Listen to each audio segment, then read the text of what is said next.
Dahil sa sobrang traffic ngayon ay laging late sa call time ang dalawang artistang naglalagare sa promo ng pelikulang kasama sa 51st Metro Manila Film Festival.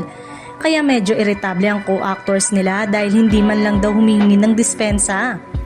Feeling entitled daw ang dalawang artistang ito dahil isa sila sa mga importante sa pelikula kaya chill-chill lang kung umasta. Syempre, naiirita yung mga kasamahan nila ang naghihintay sa kanila. Buti sana kung minsan o 2 beses ng late, kundi consistent.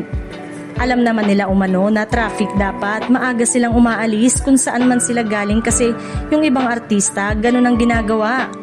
Katwiran ng isa sa kasamahan ng 2 artista.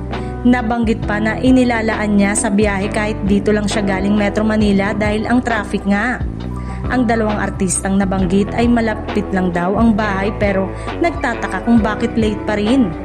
Samantala, nagdialog daw ang isa sa cast na ayaw na niyang makawork ang dalawa dahil bukod sa late, dumating kahit pa nung nagsushooting sila ay medyo may attitude pa.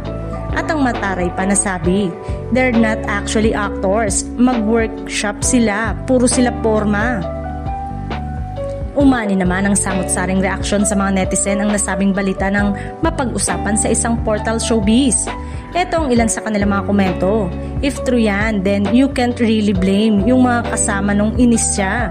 Disrespectful kasi yan sa oras ng iba. Sayang naman ang karir kung mag-attitude agad ng ganyan.